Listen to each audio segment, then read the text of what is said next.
भाजपा के निस्वार्थ सिपाही त्रिभुवन कौशिक, एक कार्यकर्ता की सच्ची कहानी।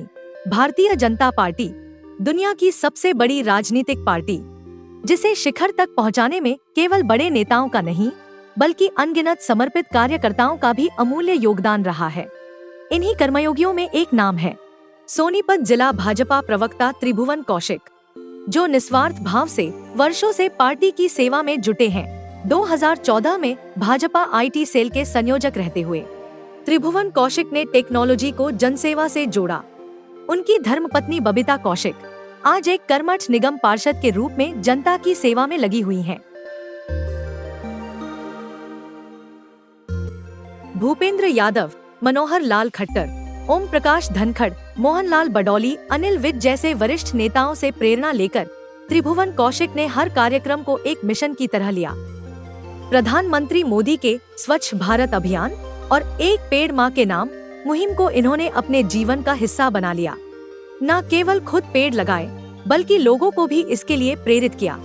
आज जब वे भाजपा के सोनीपत जिला प्रवक्ता हैं, तो जगत महान न्यूज के संपादक तेजवीर सिंह ने उनसे सीधा सवाल किया, क्या वे अपनी जिम्मेदारी से संतुष्ट हैं? जानिए इस ईमानदार कार्यकर्ता की सोच, सुनिए उनकी जुबानी। पद बड़ा नहीं होता, जिम्मेदारी बड़ी होती है।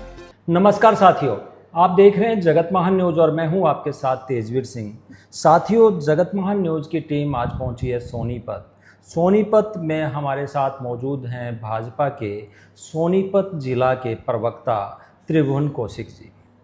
अगर हम भारतीय जनता पार्टी की बात करें तो भारतीय जनता पार्टी में करोड़ों कार्यकर्ता हैं और सभी किसी न किसी उम्मीद के साथ या देश में अच्छी सरकार की उम्मीद के साथ जो है कार्य में लगे रहते हैं।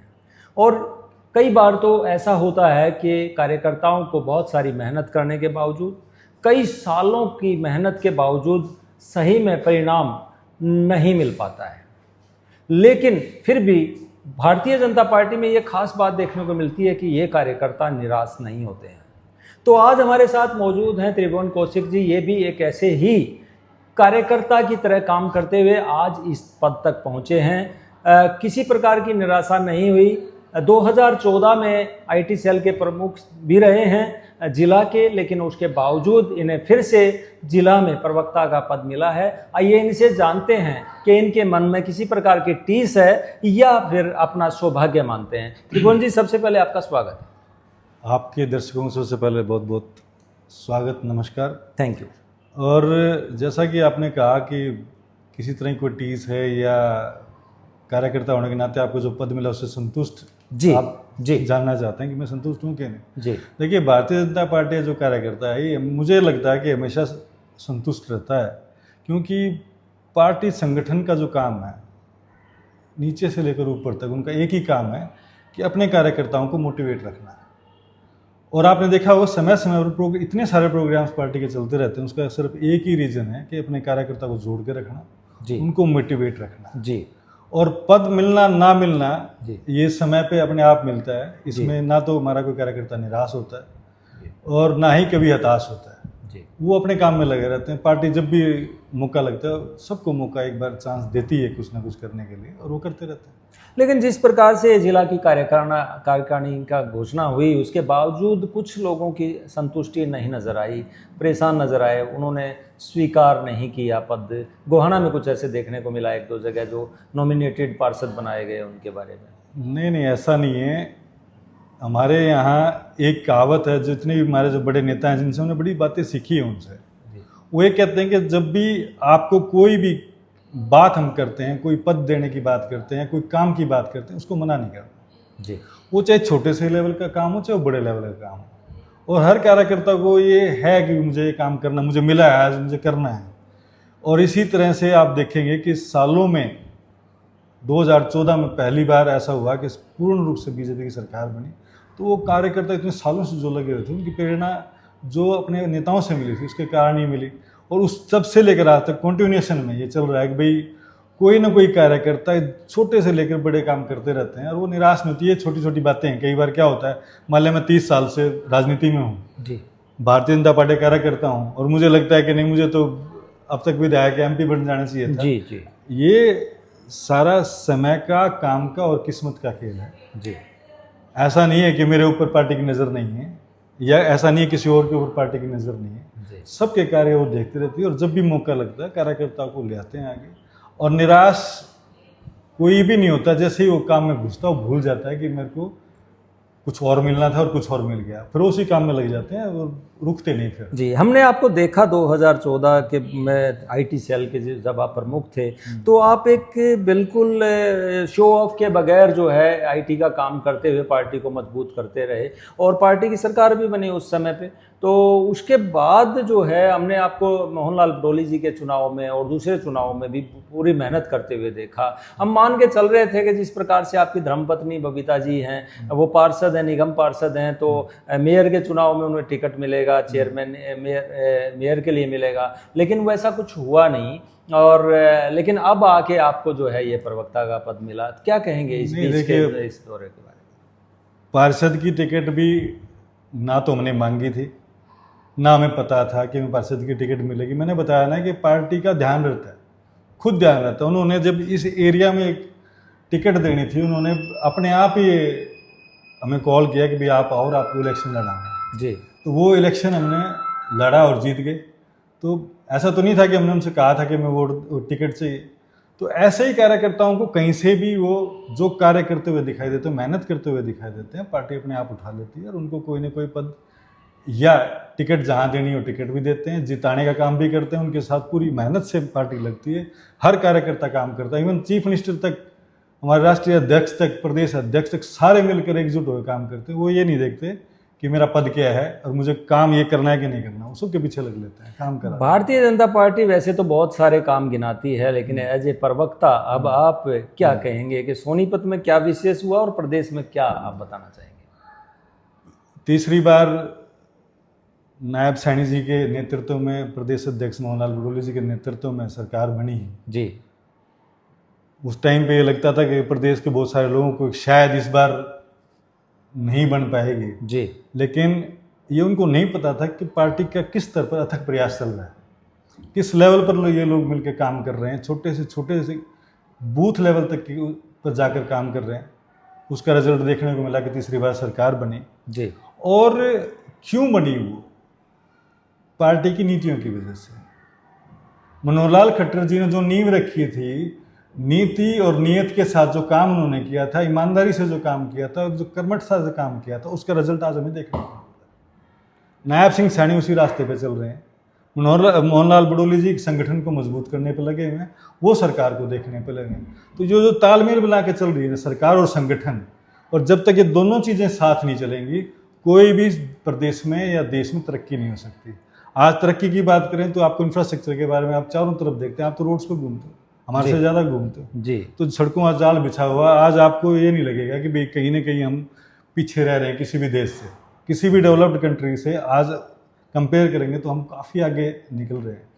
और जितनी भी योजनाएं आ रही हैं जी, जो मनोहर लाल जी ने स्टार्ट करी थी, और आज उनको जो धरातल पे कार्यकर्ताओं ने उतारने का काम किया, वो लोगों तक के जन जन तक पहुँचाने का काम करा, उसी के कारण, उन्हीं कार्यों के कारण आज तीसरी बार सरकार बनी है और उसी रास्ते पे चल के रही है। आज कल भी हमारी पंचकुला में मीटिंग जी, मीटिंग थी, संगठनात्मक में मीटिंग थी, छोटे से लेकर बड़े लेकर सारा दिन रात मीटिंगें चली हैं।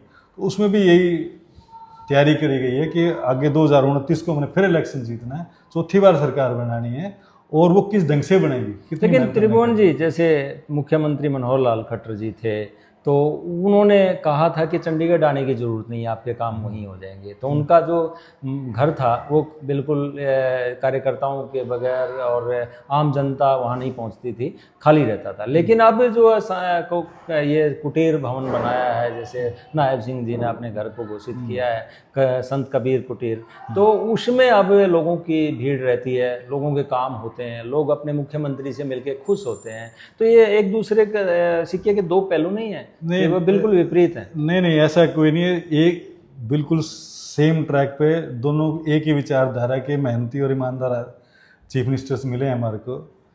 मनोहर लाल जी का काम करने का तरीका, देखिए काम करने तरीके सबके अलग अलग हो सकते हैं जी। कोई मिलनसार हो सकता है, कोई रिजर्व हो सकता है। मनोहर लाल जी का काम ये था कि भाई मुझे बैठ के फ़ोन भी कर दो या मुझे पता चल जाए कि ये काम करना है, आप घर बैठे कर सकते हैं। जो सिस्टम को ऑनलाइन करने का तरीका था, उनको जो ये कहने का मतलब था, ये नहीं था कि मैं मिलना नहीं चाहता जी।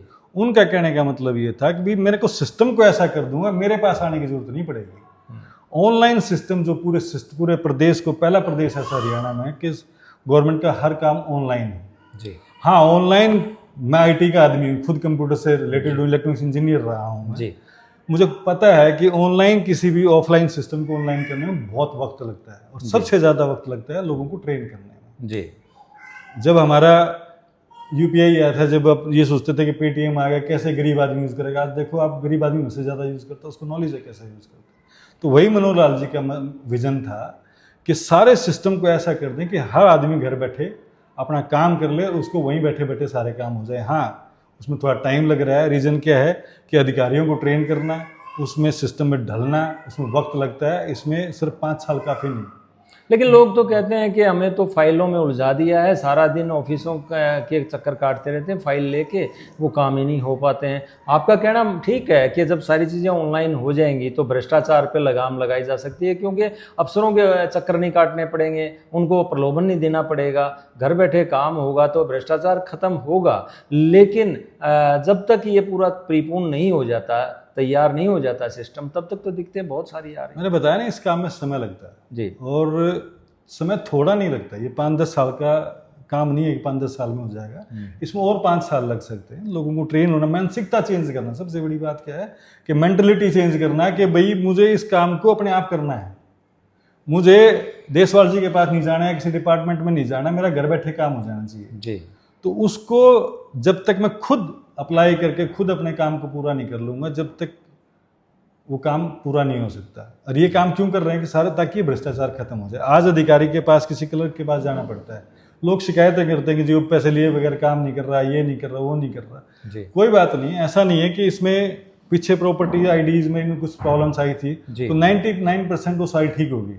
आप सीधा अपना बिल निकालते हैं, ऑनलाइन पे करते हैं, एनओसी निकालते हैं, एनडीसी निकालते हैं, मतलब काफ़ी हद तक उसमें हम सक्सेस हो चुके हैं और ये होगा जी। और अगले 4-5 साल में ऐसा होगा कि मैं घर बैठे बैठे आपको कुछ भी करने की दिक्कत नहीं आएगी। समय लगता है बस, हाँ ये हो जाएगा। और जिस दिन ये हो जाएगा उस दिन आप देखना 0% आपका भ्रष्टाचार मुक्त हो जाएगा, 0% भ्रष्टाचार होगा जी। अगर ऑनलाइन होता है तो काफ़ी आसानी होगी, जैसे कि ओपीडी भी आजकल ऑनलाइन ही आपकी पर्ची कटनी शुरू होगी, कुछ इस तरह का ऐप बनाया जा रहा है, तो अच्छी बात है अगर ऐसा कुछ होता है। लेकिन अगर हम सोनीपत की बात करें तो महानगर भी बन गया, यहाँ पे निगम भी बन गया यहाँ पे, और एनसीआर में भी आता है। तो एक प्रवक्ता होने के नाते आप सोनीपत को आज की स्थिति में किस प्रकार से देखते हैं? देखिए, सोनीपत का जो भविष्य है बड़ा उज्जवल है। चारों तरफ डेवलपमेंट्स हो रही हैं, इंडस्ट्रियल सेटअप हो रहा है।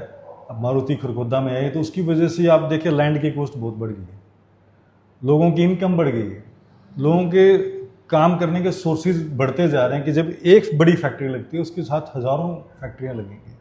तो फ्यूचर में सोनीपत में डेवलपमेंट बहुत ज़्यादा बढ़ने वाली है, इसमें एम्प्लॉयमेंट बहुत बढ़ने वाली है, नई नई इंडस्ट्रीज़ आने वाली हैं, नए नए इंस्टीट्यूशंस आने वाले हैं। आप ये देखिए NLU क्या, IIIT क्या, और कितनी यूनिवर्सिटीज़ आपके सामने अभी ये 5 साल के अंदर, 5-6 साल के, 10 साल के अंदर आप देखो कितनी सारी यूनिवर्सिटी कार्यान्वित। लेकिन मूलभूत सुविधाओं की अगर बात करें तो मूलभूत सुविधाओं से आपका क्या संघर्ष मतलब करना? देखिए, इंफ्रास्ट्रक्चर जब बनता है, जब बिल्डिंगें बनती हैं, जब इंडस्ट्रीज लगती हैं, उस टाइम पे उसके चारों तरफ एक ऐसा माहौल, वातावरण बनता होता है जहाँ धूल मिट्टी आपको नजर आती है, लेकिन जब वो छटती है तो इतनी खूबसूरत नजर आती है वो दुनिया, वो जगह। आप रोड बना रहे हैं चारों तरफ मिट्टी, लेकिन जब साफ सुथरा रोड बनता है, फुटपाथ बनते हैं, लाइटिंग लगी जाती है, तो उसके बाद कैसा लगता है आपको?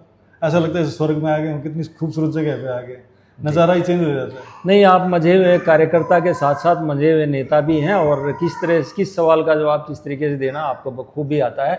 अभी हम आपसे ज़्यादा बातें नहीं करेंगे क्योंकि अभी आपको ये पद मिला है, लेकिन आप हर चीज़ को समझते हो। हम अगले इंटरव्यू में आपसे फिर से बात करेंगे। अभी के लिए आपको बहुत बहुत शुभकामनाएं, और हम चाहेंगे कि आप जनता की जो उम्मीदें हैं उनको सरकार तक पहुँचाकर और हमारी मीडिया के सामने एक प्रवक्ता के रूप में ज़रूर अपनी बात रखेंगे। आपका बहुत बहुत धन्यवाद। धन्यवाद, थैंक यू सो मच।